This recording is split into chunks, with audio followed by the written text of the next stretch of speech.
ಸಣ್ಣ ಸಣ್ಣ ಮಾತನ್ನ ಕಡ ಮುರುಕರನ್ನ ನಡ ಬಾಯಿ ಒಳಗ ಕಾಲುಗಳಿಗಿದ್ದ ಅರೆ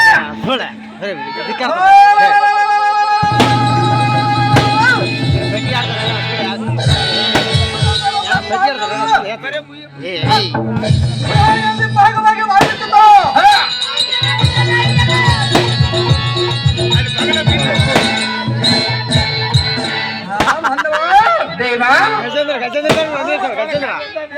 ಹರ್ಪಡಕ್ಕೆ ಬ್ರಹ್ಮಾಂಡ ಭಾಗವಾಗುತ್ತಿದ್ದಂತ ದುರಕ್ರಮವಂತ ನಿಂತು ಮಾತನ್ನ ಆಡ್ಸುತ್ತ ನೀನು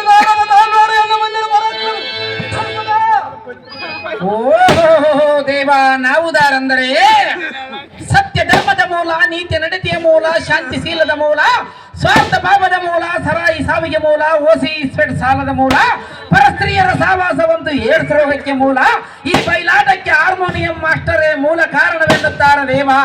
ಹೇಳಿಕೊಂಡು ಬರಬೇಕು ನಿಮ್ಮ ನಾಮಾಂಕಿತವ.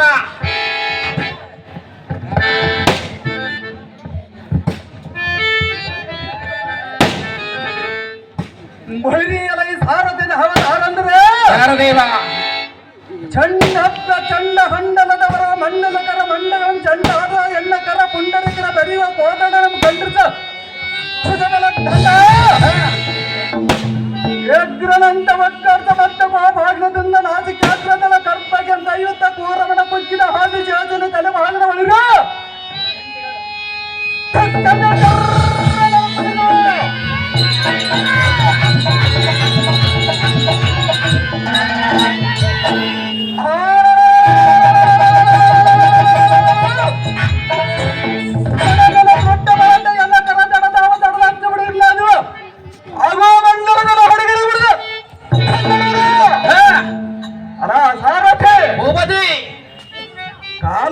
ಚೀಲ ಪ್ರಭಾ ಕಾಲ ಬೈಗವೆ ಅಂತ ಗುಡಿ ಕುಡಿಕೆಂಬ ಜನ್ಮ ಬದ್ಧನಿಟ್ಟರೆ 56 ದೇಶಗಳ ಬದ್ಧರು ರಾಜರ ಭಯ ಕಂಬರುವಾಗಿ ಕಂಡರು.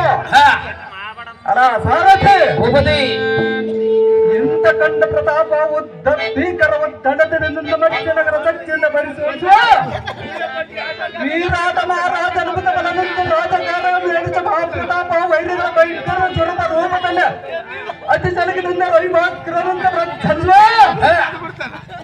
ಏಕೆ ರಾಜ್ಯದ ಪುತ್ರ ಸದಮಲ ಪವಿತ್ರ ಮಹಾದೇವ ಅಮ್ಮನ ಗರ್ಭದಲ್ಲಿ ಹುಟ್ಟಿರುವ ಸ್ವತಸಿಂಹ ಶಕ್ತ ಗಂಡಗಳ ಗೀತದ ಮಹಾರಾಜನೆಂದು ಅಡಿಗಡಿಗೆ ದಂಡನ ದೈವರುಗಳು ಸಾರುತ್ತೆ ಅನುಜಾಗ್ರತೆ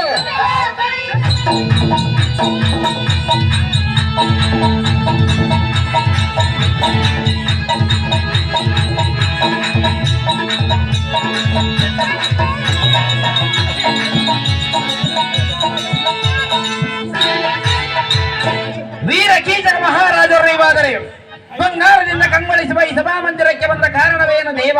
ದಿವ್ಯ ಪ್ರಭಾವ. ಸಾರಥಿ ಸುಂದರ ಸಭಾ ಮಟ್ಟಕ್ಕೆ ಬಂದ ಕಾರಣವೇನೆಂದು ಕೇಳಿದೆ. ಹೌದು ದೇವ. ರಾಜರ ನಮ್ಮ ಭಾವನಾದ ವಿರಾಟ ಭೂಪತಿಗೆ ತಪ್ಪು ಕಾಣಿ ಕೊಟ್ಟು ಕೊಡದಂತರ ಒಳಗ ತಪ್ಪದ ಕೊಡದಂತರ ಅವರ ರುಂಡಗಳಲ್ಲಿ ಗಗನ ಕಾಣಿಸಿಬಿಡೋಣ. ಅಲ್ಲ ಸಾರಥಿ ಭೂಪತಿ ಇದು ಅಲ್ಲದ ನಮ್ಮ ಕೈಯಲ್ಲಾದ ಸುದೃಢ ದೇವ ರಾಣವಾಸಕ್ಕೆ ಹೋಗುವ ಪ್ರಯತ್ನ ಬರಣವಾಯ್ತು. ಖಂಡಿತ ಸಾರಥಿ ಒಂದು ಸಂಗತಿ ತಿಳಿಯಿತು ಭೂಪತಿ. ಮುಂದೇನು ಸಂಗತಿ? ಬಳಿರಿಯಲ ಚರವಣಿಯಾಗಿ ನೀನು ಅದೇನು ದೇವ?